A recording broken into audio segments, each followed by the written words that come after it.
아침을 시작하는 슬기로운 방법. 오늘 내게 이로운 뉴스. 묘영이의 출발 새아침. 묘영이의 출발 새아침 3부 문을 열었습니다. 먼저 경제 방뉴스 시작합니다.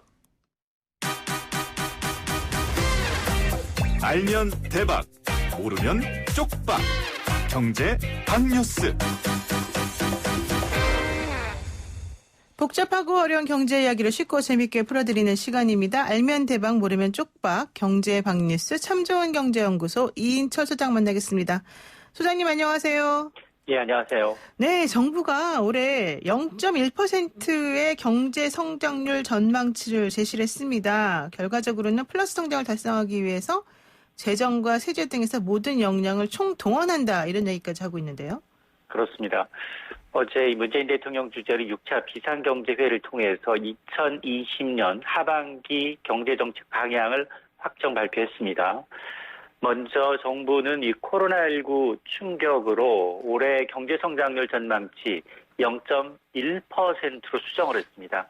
당초 2.4%에서 무려 2.3%포인트 낮춘 겁니다. 이렇게 되면 이 IMF의 전망치 마이너스 1.2, 한국은행의 전망치 마이너스 0.2보다 높은 수치인데요. 이 3차 추경 등 하반기에도 확장적 이 거시정책을 펼치면 가능하다라는 게 정부의 설명입니다. 구체적으로 보면 지난해 30만 1000명 늘었던 취업자 증가폭은 올해는 제로로 대폭 축소되고요. 지난해 마이너스 10%였던 수출 증가율 올해도 마이너스 8%로 부진을 이어갈 것으로 보입니다. 다만 정부는 올해 플러스 성장이 가능하도록 재정, 세제, 금융정책을 총동원하겠다라는 건데요. 일단 하반기에 이 방역 문제가 해소되는 것을 전제로 이 추경에 따른 경기 부양 효과를 감안했다라는 겁니다. 그리고 이미 내놓은 총 250조 원 규모의 코로나19 지원책과 역대 최대 규모의 단일 추경이 될 것으로 예상되는 3차 추경이 기대를 걸고 있는데요. 이 재정으로 인해서 역성장만큼 막겠다라는 건데, 다만 이 코로나가 재유행할 경우 마이너스 성장도 불가피하다라는 게 정부의 설명입니다.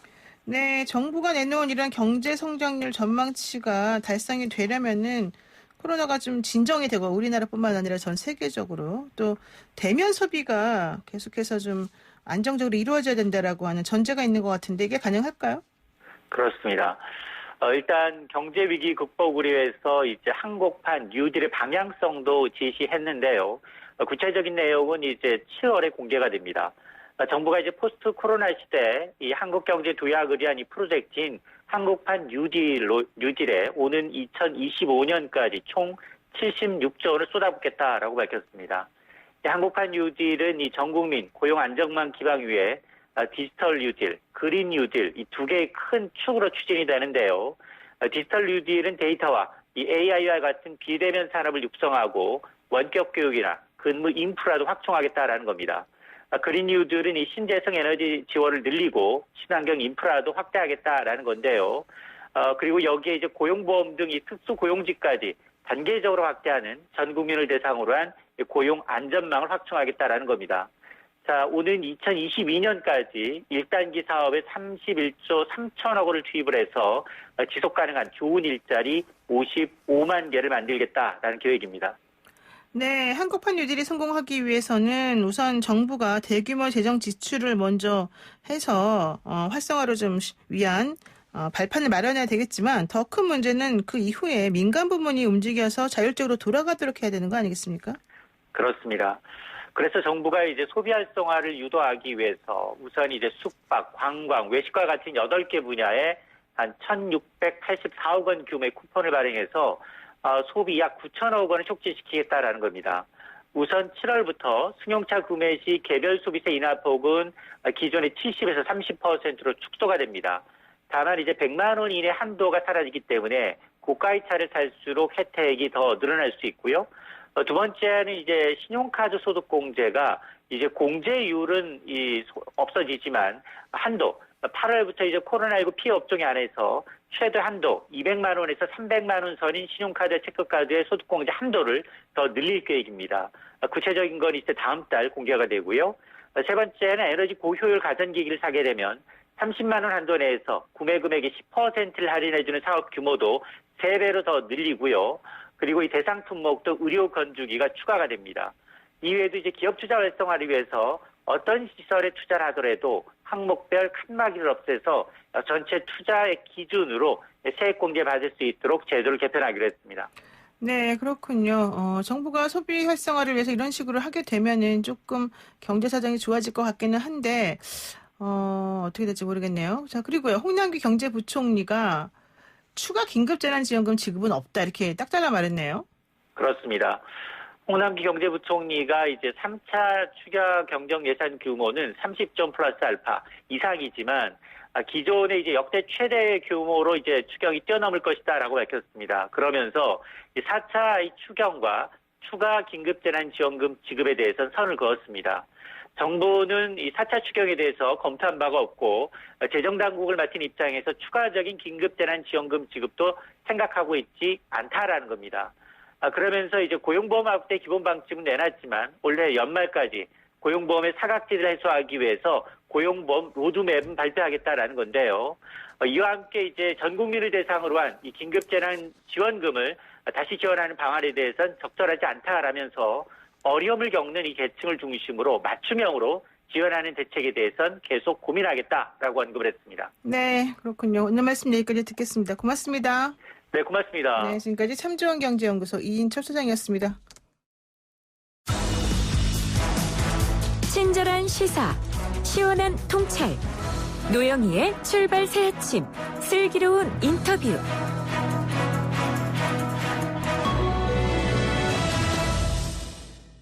네, 6월이 시작되면서 본격적인 더위가 시작이 됐고요. 어제는 해수욕장이 개장했다라는 소식도 들렸습니다. 코로나19에 과연 해수욕장을 이용해도 되는 것인지 걱정이 앞설 수밖에 없는데요. 김태경 해양수산부 해양레저 관광과장 연결되어 있습니다.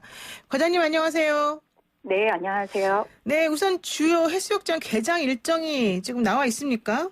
네, 말씀하신 바와 같이 어제 부산 해운대 송정이 조기에 일부 개장을 했고요. 태안 만리포가 6월 6일에 개장을 합니다. 그리고 나머지 267개소가 7월 중에 개장 예정입니다. 지금 코로나 사태가 이렇게 심각한데도 해운대가 개장을 조기에 했네요.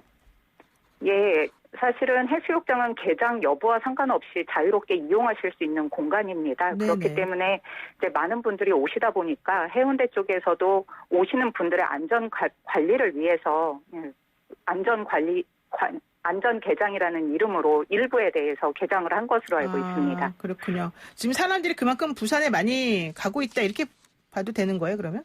네네. 그 코로나19가 사실은 이제 확산이 되고 이게 좀 진정세가 좀 잡혔다 안 잡혔다 이러면서 우리를 헷갈리게 하고 있는데 이런 네. 상황에서 해수욕장 이용 상당히 좀 걱정이 되는 부분이 많거든요. 어떻게 이용하는 게 좋을까요? 우선 해운대라든지 광안리, 송도 이런 대형 해수욕장에 사실은 굉장히 많은 인구들이 밀집이 되고 있습니다. 그렇죠. 그렇기 때문에 올해 해수욕장 방문 계획을 가지고 있으시다면 가급적 중소형 해수욕장 방문을 좀 권장드리고 싶습니다. 우리나라에는 일 평균으로 500명 미만으로 방문하는 해수욕장이 한 126개가 있거든요. 네. 그래서 그러한 해수욕장 방문을 하시는 것을 권장드리고 이렇게 이용을 하시는 경우에라도 이용자나 운영자들은 해수욕장에서의 생활 속 거리두기 지침을 반드시 준수해 주셔야 합니다. 단체로 방문을 하는 것들을 자제를 하고 사양시설 같은 것들은 2m 간격으로 설치를 하도록 저희가 수칙을 제시를 했습니다.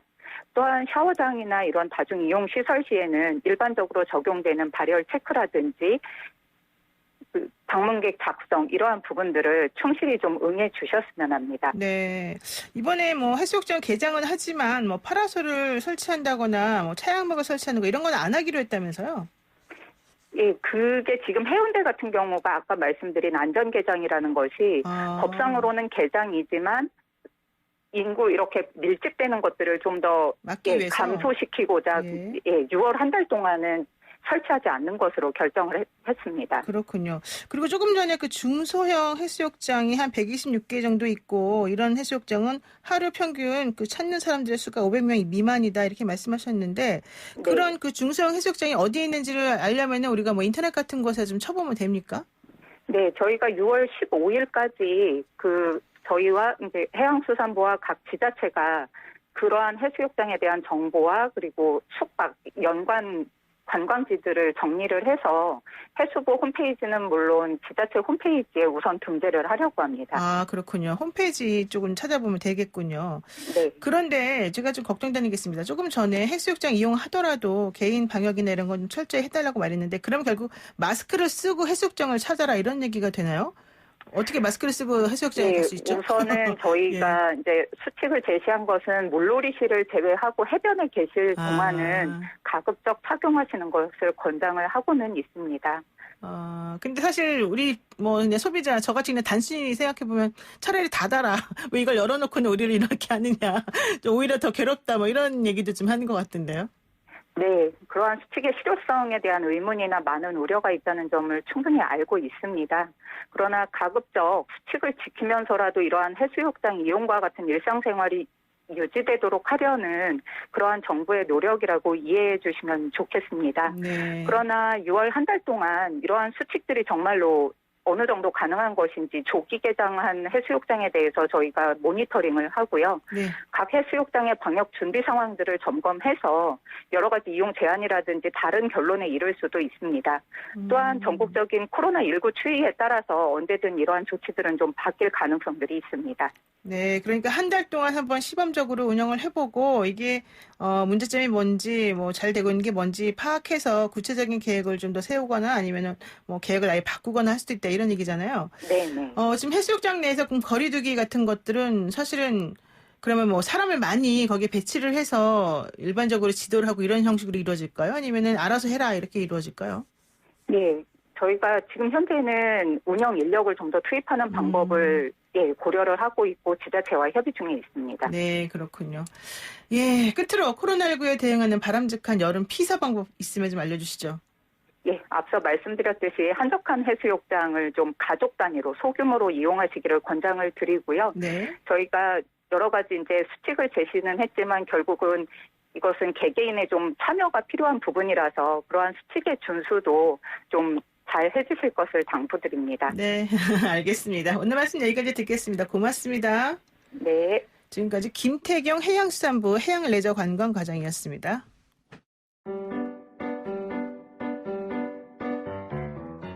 영희와 함께하는 출근길. 노영희의 출발 새 아침에서는 여러분의 참여를 기다립니다. 짧은 문자 50원, 긴 문자 100원의 유료 문자 샵 0945, 우물정 0945번으로 다양한 의견들 많이 남겨주세요. YTN 라디오 어플리케이션과 유튜브에서는 보이는 라디오로도 만나실 수 있습니다.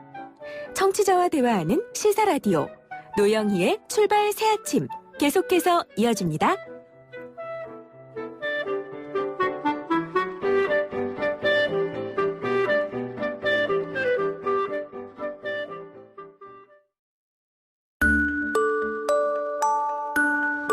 시사 인물 토크쇼 한 분만 판다.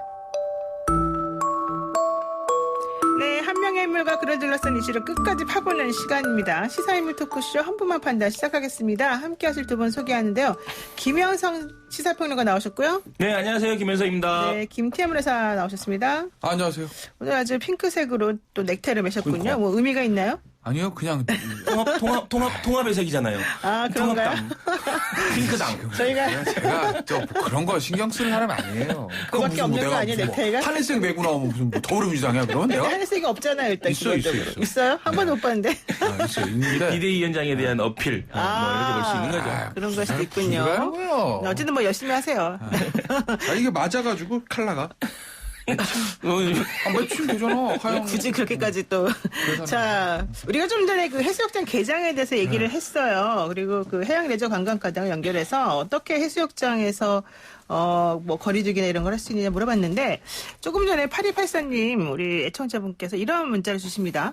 거리두기보다 해수욕장 숙박시설 침구류 소독 이런 거 교체 이런 거 좀 자주 해주시고요. 세탁도 안 하는 것 같은데 좀 신경 좀 써주세요. 이런 말씀 하시는데 그 말 들어보니까 좀 갑자기 찜찜해지네요. 근데 아무리 준비를 잘한다 한들 해수욕장이 거리도 되겠습니까? 사실. 안 왜냐면 될까요? 마스크를 쓰고 그렇죠. 수영할 수 있는 것도 아니고 막 예. 제가 해수욕장에서 수영하다가 거리두기 하라고 그래서 수영하다가 가는데 막 앞에 김현성 아저씨가 딱 있어. 하고 다 뒤로 빠꾸 합니까? 그렇잖아, 현실적으로. 맞고라니요. 뒤로 오잖아? 그러면 네. 해수욕장이나 수영장 같은데 거리두기가 될 수가 없는 거죠, 현실적으로. 그럴까요? 그러니까 공용으로 그래. 쓰는 물건들을 좀 관리를 좀 잘해야 될 그게 것 더 같아요. 현실적인 공용으로 거다. 하실 수 우리가 있는. 이제 극장 개장한다는 얘기 있잖아요. 근데 네. 극장은 보면 예약 받을 때 이제 2줄 중에 그렇죠. 한 칸씩. 그렇죠. 왜냐면 제가 얼마 전에 아주 영화를 보고 싶어가지고 한번 들어가 봤는데 뭐 하는 영화가 없긴 해요. 근데 그렇죠. 300석 관인데 네. 예약은 150석 받고 그러더라고요. 그러니까 맞아요. 그게 반씩 이제 한 줄씩 건너 하는 거거든요. 근데 해수욕장 그게 되는 것도 아니고.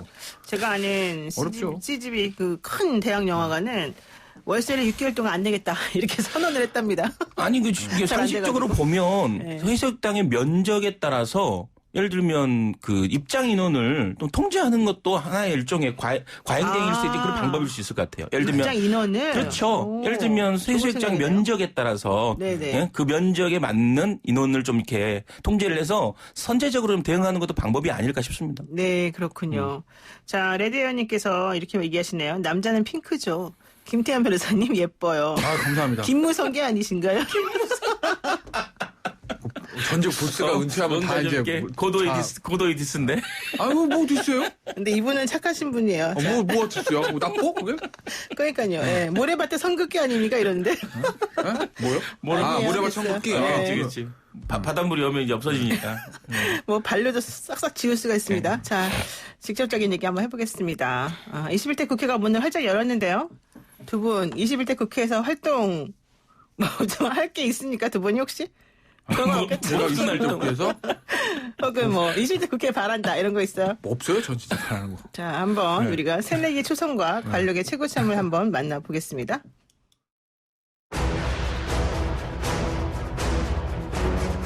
조속히 당으로 돌아가서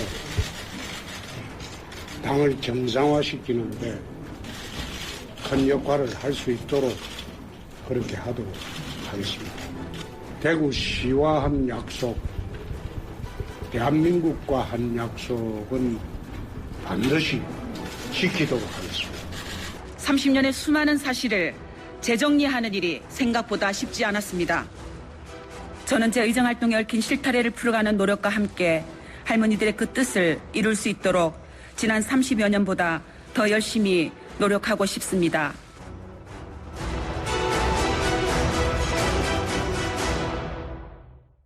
네, 최고참 무소속 의원이죠. 홍준표 의원 그리고 초선 의원인 더불어민주당의 윤미향 의원의 목소리를 들으셨는데요. 어제 홍준표 의원이 SNS에 글을 남겼어요. 본인이 국회 최선임이 됐다. 세월이 정말 빠르다. 이렇게 입성 소회를 남기기도 했는데 홍준표 의원이 최고참이 맞아요?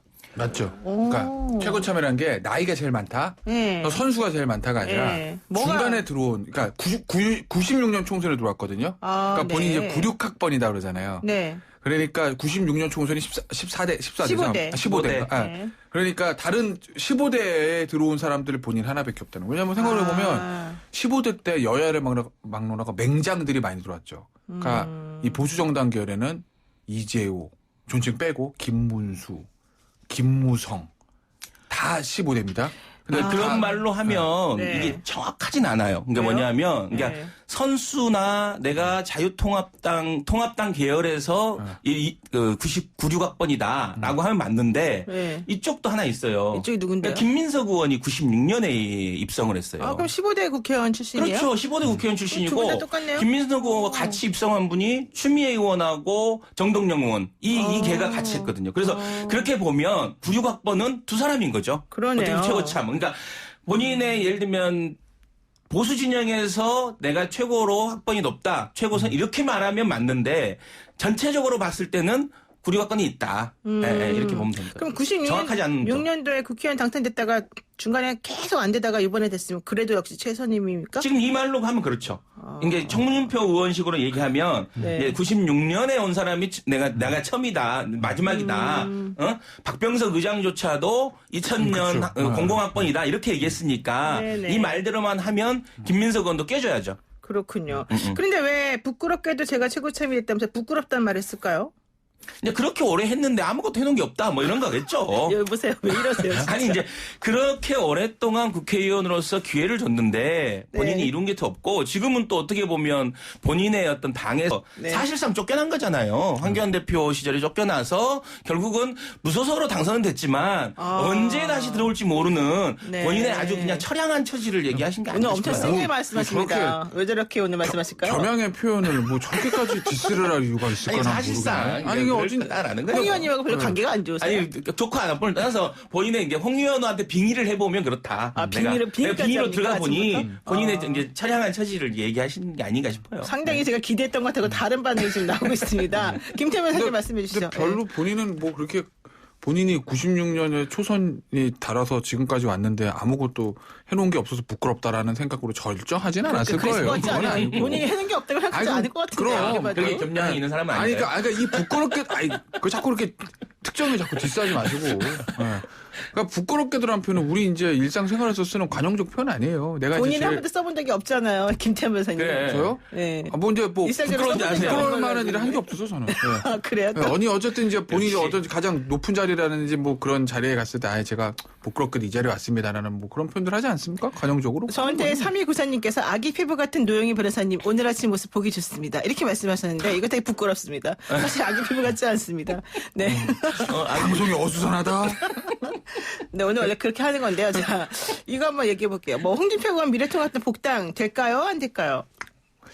근데 이거는 저 얼마 전에 김종인 비대위원장이 이 부분에 대한 좀 선을 걷는 발언들이 좀 나오긴 했어요. 왜냐하면 홍준표 의원이 워낙 밖에서 좀 강하게 당을 좀 공격하는 측면들이 그렇죠. 있거든요. 더군다나 예를 들면은 지금 김종인 비대위원장은 이런 얘기를 했습니다.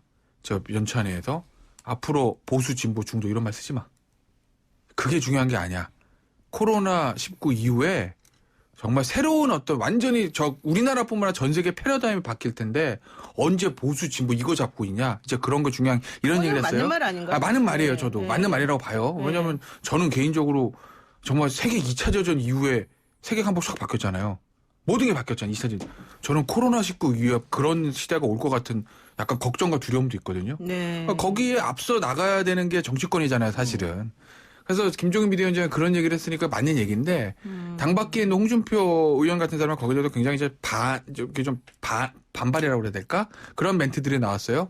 그러니 이제 김종인 비대위원장은 당분간 이제 복당이 좀 어려울 것 같은 말을 지금 시사를 했고, 예, 그래서 아주 수월하게 굴러갈 것 같지는 않아요. 그건 뭐 이게 우리 다 예상할 수 있는 결국은 건데. 이제 시기의 문제인데 저는 이제 약간 김종인 비대위원장이 보호무역 같은 걸 할 거예요. 왜냐하면 본인이 이 안에서 탄탄한 세력을 만들고 본인이 내세울 만한 대선 주자를 명확하게 세우지 않으면 복당을 받아들이기 쉽지 않을 거예요. 그러니까 우리 본인이 그래서 본인은 누굴 말하는 거죠? 그러니까 김종인 비대위원장을 중심으로 한 네. 새로운 어떤 신주류 같은 거잖아요. 통합당의 보수 진영의 신주류 같은 세력들이 뭔가 준비가 되지 않는 상황에서 홍준표나 그대로 그 다음에 예를 들면 김태호 정지사나 이런 분들을 받아들였을 경우에 네. 결국은 본인의 어떤 이런 진행들이 잘 안 될 거란 말입니다. 네네. 그렇기 때문에 어느 정도까지는 막짓지만 이건 시간의 문제다.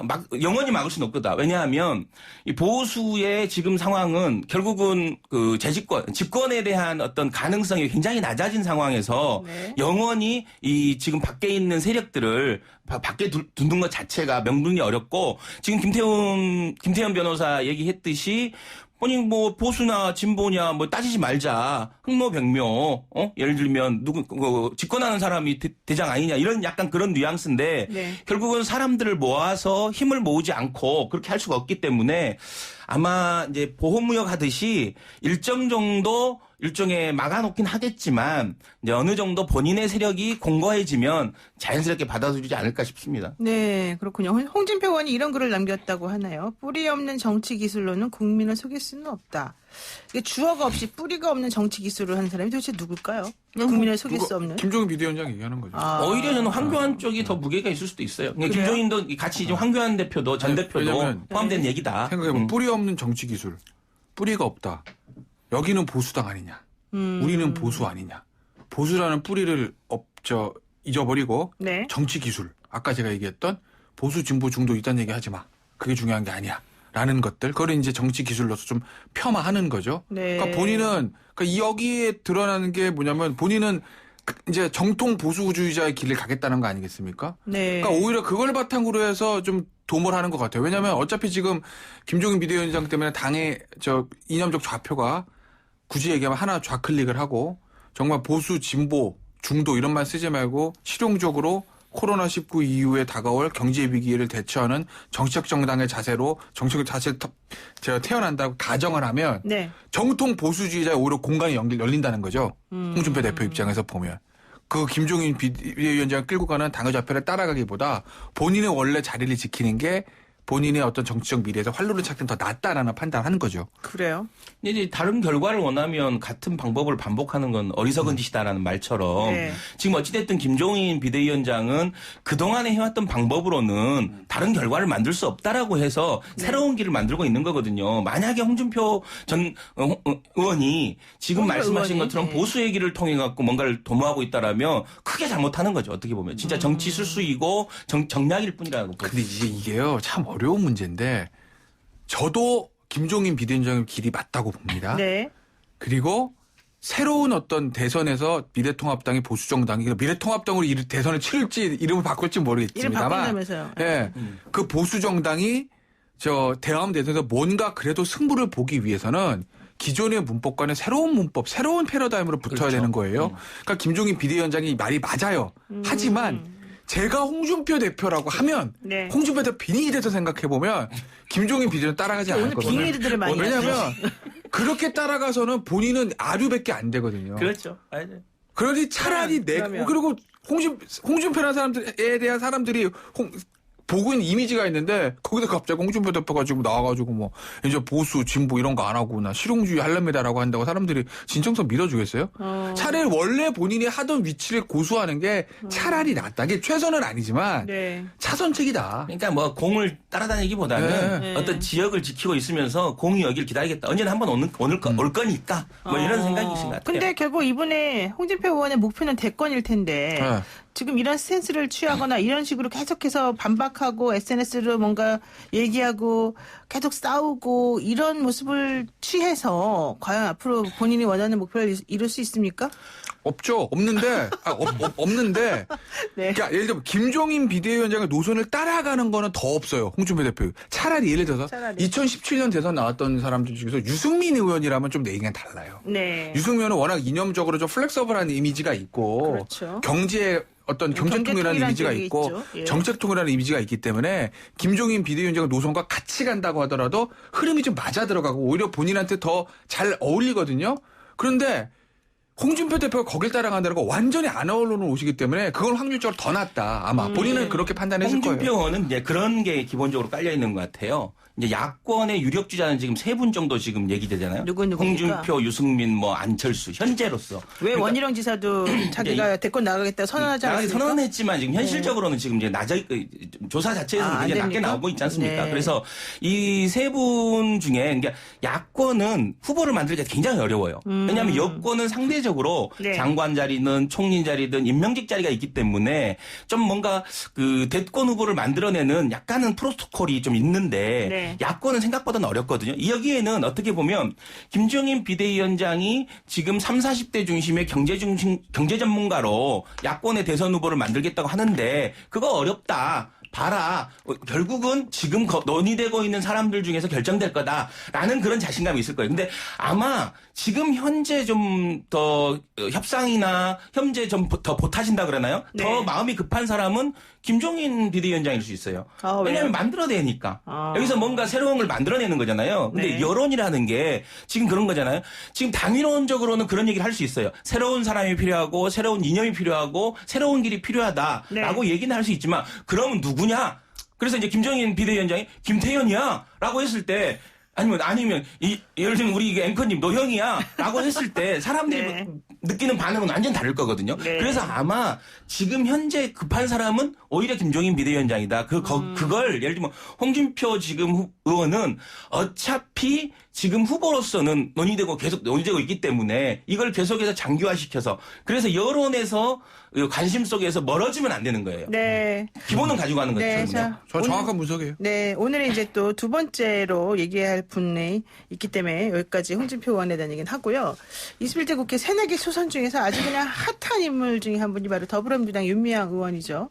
지난주 금요일에 기자회견을 했습니다. 의혹이 해소된 겁니까? 안 된 겁니까?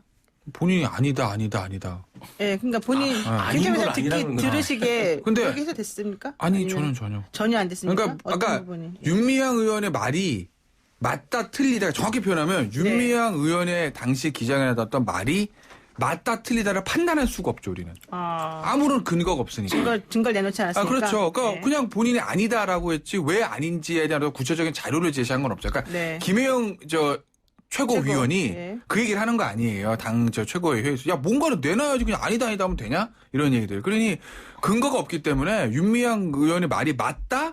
틀리다를 저희는 지금 단계에서 이 스튜디오에서 제가 판정할 수는 없다. 다만 하나 조금 아주 좋게 요새 제가 말하는 사람 입장을 좋게 해석하려고 노력하는데. 왜요? 또 갑자기 인생만 네? 달라졌습니까? 그냥 핑크 갑자기 그러고 넥타이의 싶어요. 힘이지 네. 뭐. 좋게 해석하면 네. 그런 얘기는 있을 수 있어요. 검찰 수사를 앞두고 있으니 괜히 여기 나서 계좌 하나 보여줬다가 이게 오히려 더 일을 그르칠 수도 있거든요. 어차피 수사를 받을 건데. 그렇죠? 왜냐면 네네. 이 자리에서 모든 게 끝난다고 하면 와서 이것도 보여주고 저것도 보여주고 하겠지만 결국 모든 승부처는 서부지검이거든요. 네. 서부지검에서 모든 거를 밝히고 해야 되는 부분이기 때문에 본인이 보여주고 싶은 자료가 있어도 못 보여주는 거 전략. 제가 변호사도 하지 마세요. 그냥 욕 먹읍시다. 서부지검 가서 다 승부 이렇게 얘기를 할 거예요. 그러니까 그건 하나는 이해할 수 있는 측면이 있는데 어찌됐든 간에 어차피 그거 좀 보여줘도 되는 거 아니에요? 네? 근데 그거는 제가 변호사라도 그렇게 시키진 않을 거예요. 그래요? 그건 전략적으로 맞는 건 아니에요. 일단은 진전은 맞다. 이 사건 전개에 있어서 상당히 진전은 맞다. 왜냐하면 많은 사람들이 상당한 시간이 지났음에도 불구하고 당사자인 윤미향 의원의 등장, 윤미향 의원의 목소리를 듣지 못한 거에 대해서 답답함이 있었거든요. 네. 그래서 아무튼 상당히 긴 얘기긴 하지만 본인 입장에서는 예를 들면 그런 일들이 없었다. 이게 사적으로 이용하거나 사적인 영역에서 문제를 발생하지는 않았다는 것과 저는 하나는 분명히 해소가 된 것 같아요. 뭐냐면 곽상도 의원이 마치 윤미향 의원이 5채의 집을 가지고 있는 것처럼 약간 저도 사실 그렇게 생각했거든요.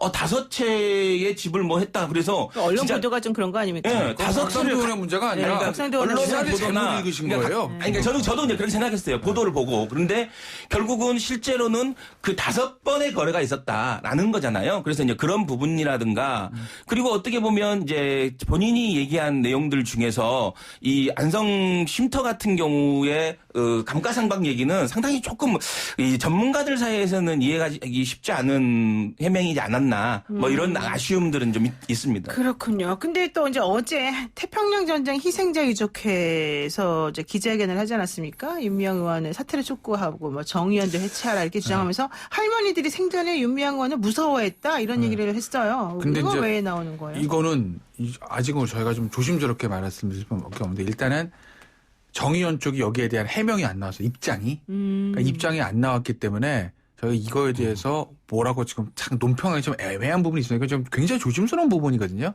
사실은. 근데 어찌됐건 간에 피해자 할머니들 뭐 그것이 위안부 피해자인데 근로정신대든 위안부든 피해자 할머니들의 입에서 그 단체에서 윤미향 의원과 정 의원을 저격하는 얘기들이 나오는 이 흐름들은 네. 결국 여론의 향방에 정 의원과 윤미향 의원에게 좋은 거는 아니죠. 그리고 물론 어제 이제 했던 그 말들이 뭐 진실이 그러니까 뭐랄까 그 말 자체에 대한 우리가 이제 논평 네. 그 말들에 대한 팩트 체크는 지금 할 수는 없는 상황이지만 네. 어쨌든 그 말이 나왔다는 상황 자체는 별로 도움이 되는 건 아니다. 그러니까 이제 그 실제로 태평양 유족회 이게 좀 안타까운 일이긴 한데 네. 그 태평양 유족회와 관련돼 그 회의 운영과 관련돼서도 여러 가지 논란의 얘기가 있지 않습니까? 네. 그 회도 어찌됐든 그 전에 뭐 여러 가지 법적 송사에 휘달려 있었고 그 회에 주도적으로 하는 분이 최용상이라는 분이 최근 그 지난번 비례대표 때 윤미향과 다퉜던 분이다. 네네. 그래서 저는 이 순수성에 대한 부분들은 그러니까 그 할머니들의 그 순수성은 인정하지 하지만 저는 네. 그 회의 이름으로 얘기되는 그 말들이 얼마만큼 설득력 있고 공감대를 이루면서 전달될 것이냐. 그리고 할머니들이 느꼈던 감정 자체를 전체적인 이야기로 얘기되는 건 일반화시키는 건 조금 지양해야 된다. 지금 상황에서는. 그런데 사실 이용수 할머니도 그렇고 그다음에 지금 뭐 태평양 전쟁 희생자 유족회도 그렇고 또 2004년도에 있었던 그 심할머니 33인이 또 윤 국회의원에 대해서 또 안 좋은 말 한 것도 있고 좀 흐름이 사실 있긴 있어요. 이건 뭐냐는 거죠. 그러니까 이제 피해 할머니들이 이야기했던 할머니. 내용만 가지고 네. 저는 예를 들면 좋은 얘기도 많이 하셨거든요. 네. 뭐 김복동 할머니나 이런 분들 좋은 얘기 했고 지금 최근에도 예를 들면 윤미향 의원을 편드는 얘기도 있어요. 그래서 그것만을 떡 떼갖고 이걸 전체처럼 얘기하는 것 자체가 도움이 안 된다. 그리고 지금 이 사건은 도움이 안 된다? 누구에게? 우리 무엇을? 국가 발전에도 도움이 안 되고 예를 들면 저걸 쓰면 국가 발전에서 왜 나옵니까? 아니죠. 이 문제 자체는 어쩌면 위안부 할머니들의 인권 문제에도 관련돼 있고 한일 관계도 관련돼 있고 한미 관계도 관련돼 있고 여러 사실 복합적인 이슈라서 네. 저는 이 문제가 이렇게 우리 안에 갈등으로 얘기되는 것 자체는 외교 문제에서도 좋지 않고 이후에 한일 관계를 풀어가는 관계에서도 좋지 않다라고 보는 거고 네. 그래서 저는 이 문제는 검찰로 넘어간 이 상황에서 증거를 가지고 서로 얘기하는 게 가장 맞다. 이 감정과 증거 그리고 정서법과 실제로 법률상의 문제는 다른 문제다라고 저는 봅니다. 쟁점은 좀 달라요. 네. 그러니까 쟁점은 좀 두 개거든요. 사실 이 정 의원과 윤미향 의원 관련해서는 첫째는 이 어떤 근본적인 문제가 제일 중요한 문제인데 첫 번째는 정 의원의 이제까지 활동 방식이 과연 옳은 것인가? 네. 정 의원 자체의 어떤 세를 불리기 위한 건가? 정말 네. 피해자 할머니들 위한 건가라는 게 제일 사실 중요하고도 근본적인 문제인데 네. 이 부분은 선악의 잣대로 딱 판단하기가 어렵습니다. 왜냐하면 입장은 좀 다를 수 있기 때문에 네. 할머니들의 입장, 정 의원의 입장 좀 다를 수는 있어요. 그래서 이게 누구 말이 무조건 맞다라고 우리가 단정적으로 말씀드리기 어렵습니다. 이건 검찰 네. 수사 영역도 아니에요. 정치권의 영역이지. 하지만 좋습니다. 두 번째 돈 문제 이건 클리어하죠. 이거는 맞아요. 알겠습니다. 자, 제일 중요한. 요거 마지막으로 하나만 여쭙고 끝내겠습니다. 21대 국회 최고차 홍준표 의원하고 새내기 윤미향 의원 얘기했는데요. 흙길과 꽃길 누가 어느 쪽 길을 걸을까요? 하나, 둘, 셋. 그냥 뭐 홍준표 의원은 어쨌든 의원직은 계속 유지할 거니까 꽃길일 거고 설사 네. 대선 어떻게 될지 모르겠으나 예. 윤미향 의원은 예. 꽃길이 될 의원일직을 유지할 수 있을지 아닐지에 대해서 아직 알 수 없는 상황이기 때문에 네. 흙길과 꽃길 중에 섞여 있지 않겠습니까? 아, 지금 그래요? 단정적으로 제가 무조건 흙길이다라고 단언할 수는 없겠습니다. 네. 홍준표 의원은 좀 낫죠. 두 분 다 자갈 길일 거예요. 두분 다 자갈 길이다. 아니 홍준표 의원은 배지는 유지하잖아요. 그래도. 네. 오늘 두 분 말씀 여기까지 들을 건데요. 퀸님께서 보이는 라디오 보시면서 김현선 평론가 다음 주에는 넥타이하고 오세요. 네. 네, 오늘 말씀 여기까지 듣겠습니다. 고맙습니다. 네, 고맙습니다. 한 번만 판다. 김현선 시사평론가 김태현 변호사였습니다. 네, 노영희 출발새 아침 3부 순서 마치고요. 잠시 후 4부로 돌아오겠습니다.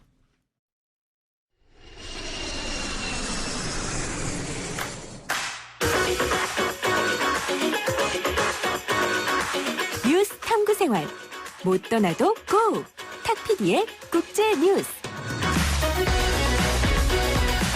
지구촌 구석구석 나와 다른 듯 또 닮은 사람 사는 이야기를 한번 해보는 시간이죠. 여행 작가 탁지영 PD와 함께하겠습니다. 안녕하세요. 네, 안녕하세요. 여행으로 수다 떠는 PD 탁재영 PD입니다. 탁 PD님은 딱 보면은 되게 유쾌해져요. 그 사람의 아유, 기분이. 감사합니다. 예. 그 머리 스타일은 언제부터 이렇게 뒤에 꽁지머리 묶으신 겁니까? 제가 살면서 주기적으로 긴 머리병이 한 번씩 오는데. 아, 그게 뭐예요? 긴 머리병. 머리를 길게 하고 싶어요? 네, 갑자기 이제 불현듯 오늘부터 좀 길러야겠군. 그게 이제 인생에 한 4번 정도 있었는데 네. 이번이 제일 좀 길게 가고 있는 것 같아요. 아, 왜 관리하기 안 힘드십니까? 이러다가 이제 또 싹 밉니다. 어느 날 갑자기. 네네. 그렇군요. 자, 긴 머리병에 걸리신 우리 탁정 PD랑 얘기 한번 해보겠습니다. 미국에서 이 조지 플로이드의 죽음을 둘러싸고 계속해서 인종차별 반대 시위가 이어지고 있는 가운데 트럼프 대통령이 벙커로 피신하는 일도 있지 않았습니까? 네. 제가 뭔가 여행과 관련된 말씀을 드려야 되는데 네, 계속해서 맞아요. 무거운 말씀만 드리게 되는데 CNN에 의하면 도널드 트럼프 미 대통령이 지난 29일 밤에 한때 지하 벙커로 피신까지 했었다고 해요. 그렇죠. 네, 그래서 그 조지 플로이드 사망 사건이야 워낙 지금 많은 매체에서 다루고 있고 이 시위가 이제 미 전역으로 확산되면서 일부 시위대가 백악관 앞까지 진출했고 백악관에서 한 블록 떨어진 곳에 있는 빌딩까지 불탔다고 합니다. 네. 그래서 이 뭐 지하 벙커 관련돼서는 이게 이제 뭐 미국 그 비밀 경호국의 일종의 프로토콜이죠. 그렇죠. 그러니까 이제 이런 식으로 위기가 격화가 되면 대통령을 그 지하 벙커로 피신시키게 돼 있는데 그래서 지난 2001년 9월 11일 그러니까 9.11 사태 때도 당시 이제 딕 체니 부통령이 이곳에 피신한 적이 있다고 합니다. 근데 좀 오버 아니었습니까? 이 트럼프 대통령 벙커가 들어간 거는? 근데 이제 그 판단은 비밀 경호국에서 하는 거고요. 그러니까 자신들의 그 프로토콜에 의해서 굉장히 급박한 상황이다라고 판단을 했던 것 같습니다. 그러니까 그만큼 이제 혼란이 지금 심화되고 있다 이렇게 봐야 되겠군요. 그렇죠. 그러니까 오늘 기준으로 미국 내 지금 140개 도시로 시위가 번졌고요. 그다음에 경찰과 시위대 대치가 지금 전쟁터를 방불케 할 지경이에요. 최소 5명이 시위 과정에서 숨졌고요. 40개 도시에서 야간 통행 금지령이 내려진 상황입니다. 아, 그렇군요. 이 사태가 지금 처음으로 일어난 곳이 미네아폴리스라는 곳이잖아요. 여기서는 그 수천 명의 시위대를 향해서 백인 운전사가 모는 유조 트럭이 돌진하는 사태까지 있었어요. 다행히 부상자는 나오지 않았는데 시위대가 자전거 등을 던져서 트럭의 속도를 늦춘 다음에 운전자를 끌어내서 집단으로 폭행하는 그런 일이 있었고요. 운전자는 왜 괴롭힐까요? 그 운전자가 뭘 한 것도 아닐 텐데. 아니 그 운전자가 시위대를 향해서 고의로 돌진을 했어요. 트럭을 몰고. 네네. 그래서 그런 영상이 유튜브에 다 공개가 된 상황이고요. 네네. 그리고 솔트레이크 시티에서는 한 백인 남성이 시위대로 인해서 도로가 막히니까 활과 화살을 들고 차량 밖으로 나와서 시위대를 향해서 그 활을 겨냥하는 일이 있었어요. 어머나, 활과 화살이요? 네네. 그래서 마찬가지로 시위대한테 집단 구타를 당하고 심지어는 그 차량까지 다 뒤집어지고 불에 탄 그런 일도 있었습니다. 제 걱정이 이제 우리가 또 예전에 92년도인가요? LA에서 흑인 폭동 한번 일어난 게 있었잖아요. 그때 한흑 갈등이 상당했었는데요. 네. 그래서 그 92년 폭동의 상처를 간직한 곳이죠. LA에서도 지금 로데오 드라이브의 상점들이 약탈 당했고요. 그리고 그 비버리 힐스에서는 경찰차가 불에 타는 등 시위가 굉장히 격화되고 있고요. 코리아타운에서도 굉장히 팽팽한 긴장감이 흐르는 상황인데요. 하지만 그 현지 한인회 관계자에 의하면 한국 교민사회는 그동안 흑인 커뮤니티와 관계를 계속해서 다져왔고 그다음에 이제 인종차별 문제에 대해서도 보조를 맞춰왔기 때문에 과거와 같은 한흑 갈등으로 번지진 않을 것이다. 이렇게 이야기를 하고 있습니다. 사실 저도 코리아타운에서 좀 살았었는데요. 예전에. 갑자기 또 거기가 지금 어떻게 되고 있을까 걱정이 되기도 합니다.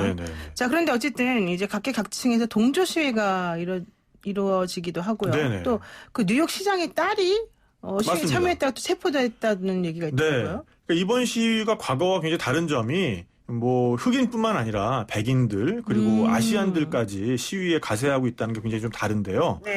뉴욕시장 빌 드 블라시오의 딸 키아라 드 블라시오가 지난 30일 밤 10시에 뉴욕 맨해튼의 집회 현장에서 체포가 됐습니다.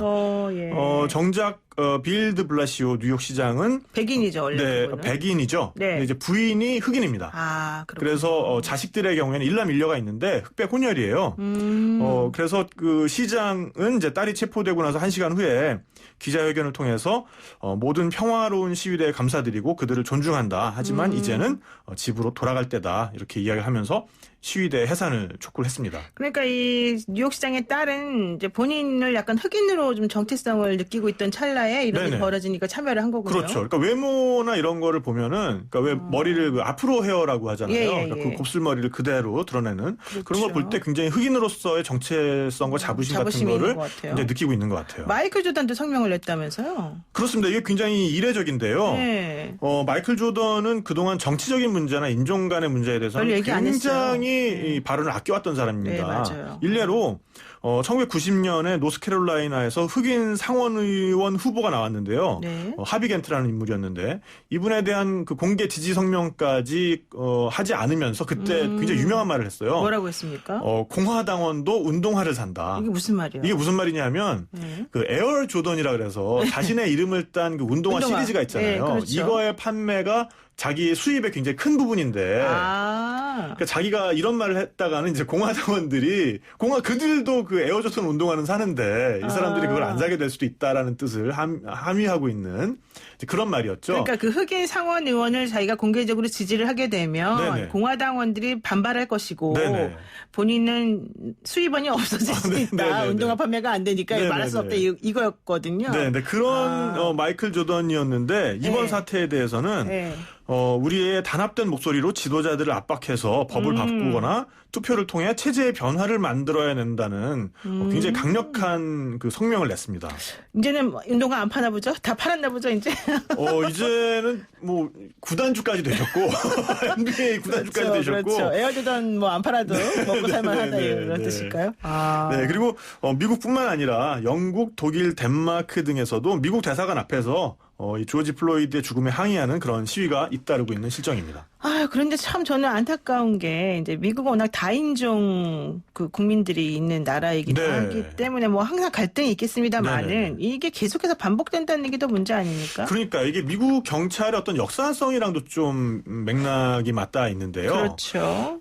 이 일부 역사학자들은 미국의 그 경찰 역사가 남부에서는 노예법을 준수하는 걸 감시하는 노예 순찰대에서 시작이 되었고 그리고 이제 북부에서는 위험한 하류층을 통제하는 수단으로 경찰이 동원된 역사가 있기 때문에 이런 것으로 보고 있어요. 그래서 이제 위험한 하류층이라고 하면 네. 흑인 그리고 이제 아메리카 원주민, 뭐 인디언이라고 하죠. 그리고 네네. 뭐 이민자, 빈민 등을 가리키는데 이러다 보니까 경찰 조직 내부에서도 좀 뿌리 깊은 인종차별 문화가 있는 게 아닌가.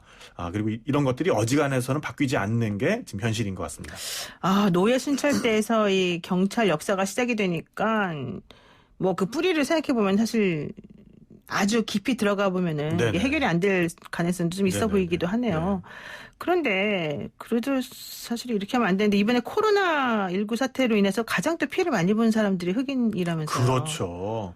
그러니까 흑인들 입장에서는 굉장히 뭐 해묵은 그런 인종차별 그리고 특히나 이제 백인 경찰에 의해서 경찰이 사람을 다치게 할 때 네. 비율이 흑인이 백인에 비해서 3배가 훨씬 높다고 많죠. 합니다. 그렇죠. 그런 거에 더해서 이번 코로나 사태로 인한 어떤 무력감, 박탈감 이런 것들이 합쳐져서 네. 이번 시위가 촉발되지 않았나라고 생각이 됩니다. 근데 우리 탁 PD님도 이제 미국으로 여행을 많이 다니셨을 텐데 취재도 가고 뭐 여행도 가고 네. 그랬죠. 네. 갔다가 또 경찰에 단속된 적도 있어요? 그러니까 제가 왜 그랬을까요? 2011년에 취재를 갔다가 네네. 그 일정이 너무 촉박했어요. 그래가지고 제가 살짝 좀 과속을 했는데 이제 암행 단속에 걸린 거죠. 그 나라는 이상하더라고. 조금만 단속하면 어디선가 갑자기 샥 나타나요, 경찰이. 네, 그래서 외양거리면서. 그 외양을 보면은 전혀 경찰차로 생각이 안 되는데 그래요? 백미러를 보니까 이제 갑자기 그 일반 승용차가 제 뒤에 붙더니 네. 갑자기 그 라디에이터 그릴에서 빨갛고 파란 등이 전멸하기 시작하면서 경광등이 막 바뀌는군요. 윙 하면서 이제 사이렌이 울리면서 네네. 그래서 차를 갓길에 댔죠. 그러니까 이제 경찰분이 이렇게 오시는데 와, 정말 영화에서 본 그 포스. 무서웠을 것 같아요. 선글라스 끼고 오른손을 이렇게 허리춤에 이렇게 대고 경찰이 그 권총 있는 데다가 네네네. 그러고 오는 거예요. 네. 그래서 저는 약간 그 한국식으로 일단 좀 말을 붙여보려고 한번 봐주세요. 미스터 하면서 이렇게 고개부터 내리니까는 핸드 온 더 휠? 딱 이러면서 저를 딱 제지를 하면서 핸드 온 더 휠이 뭐냐면은 손을 운전대에 대라. 핸드 온 더 휠. 핸즈 온 더 휠. 핸즈 온 더 휠 이러면서 진짜 금방이라도 쏠 것 같은 그런 분위기를 풍겨서 그대로 얼음이 돼서 제가 손을 이 운전대 위에 이렇게 올려놨던. 그래서 무사히 들어갔습니까, 집에? 딱지 뗐죠. 딱지 떼고 무사히 집에는 왔던 그런 경험이 있고. 네, 알겠습니다. 상당히 위험했는데 그래도 잘 살아 돌아오셨다는 게 안도감을 제가 느낍니다. 네. 자, 오늘 여기까지 하겠습니다. 네, 고맙습니다. 감사합니다. 네, 오늘은 미국에서 벌어진 흑인 사망 항의 시위에 대해서 탁재형 여행전문 PD와 함께했습니다. 고맙습니다. 감사합니다. 노영의 출발생 아침 오늘 수서 여기까지 마치고요. 저는 내일 아침 7시 정각에 변함없이 슬기로운 내용으로 찾아뵙겠습니다. 고맙습니다.